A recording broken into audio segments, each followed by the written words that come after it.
Victor Oladipo scored 28 points and posted the first postseason triple-double of his career Friday night, Saturday, Manila time, leading the Indiana Pacers to a 121-87 blowout over the Cleveland Cavaliers to even the series at 3.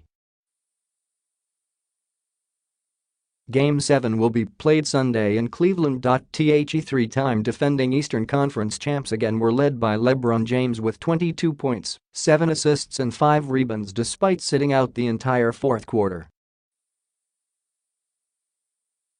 Nobody else scored more than 13 points as the Cavaliers lost their first closeout game in 14 tries dating to 2009. James had won 11 consecutive closeout games and is 12-0 all-time in the first-round series. With its season at stake, Indiana played hard, aggressive and tough. And it showed with a record-breaking victory margin. Kevin Love hurt his left wrist on a hard fall midway through the second quarter and wound up scoring just 7 points while shooting 3 of 10 from the field. James took a shot too, cutting the side of his left eye when he ran into Thaddeus Young's elbow on a drive late in the first half. No foul was called, and James returned with a bandage protecting his face. But with a relaxed Oladipo figuring out how to defeat the Cavs' double teams, he rediscovered his shooting touch. Oladipo finished with 13 rebounds, 10 assists and was 11 of 19 from the field and 6 of 8 on threes to keep the Pacers in charge most of the game. After the Pacers erased a 22-17 deficit with a 12-2 run, the Cavs never led again. Indiana's 10-2 spurt midway through the second quarter made it 46-36.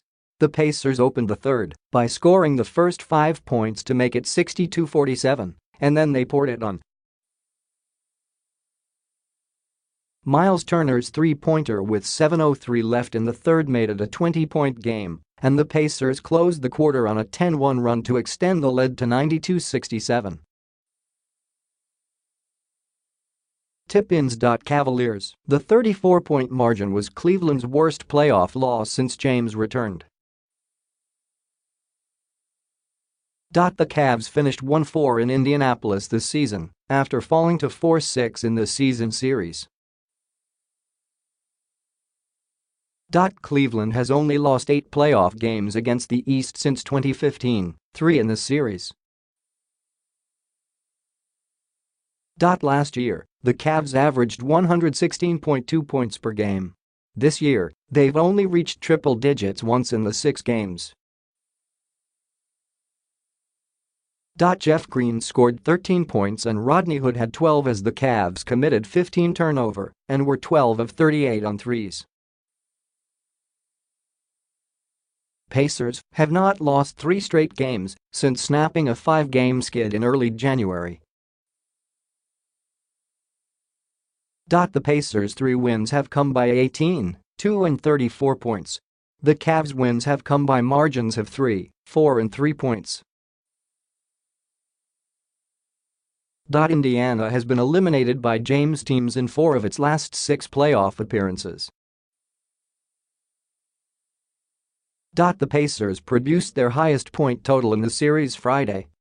7 players scored in double figures. Domantas Sabonis had 19, Darren Collison had 15, Lance Stevenson had 12 and Bojan Bogdanovic and Young each had 10.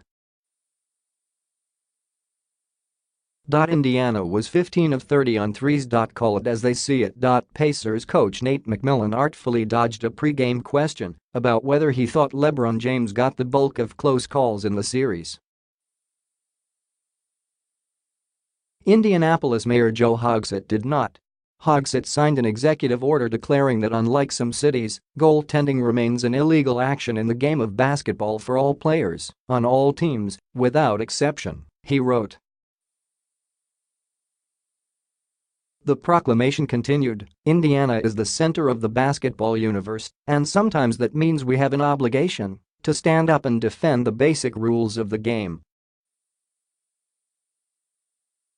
But when McMillan was asked about the calls, he told a story about splitting his team up in practice and that even then the starters or star players tend to get advantageous calls.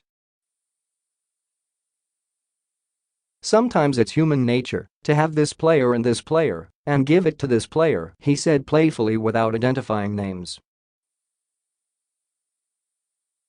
Hill's battle. Cavaliers point guard George Hill missed his third straight game but does appear to be on the mend. He participated in the Cavs' morning shoot-around with a wrap around his injured back. And he participated in a pre-game workout before he was deactivated. In fact, 90 minutes before the game started, coach Tyronn Lue still didn't know whether Hill would play. "Not sure," he said. "He had a workout, so we'll see. Up next. Game 7 will be played Sunday.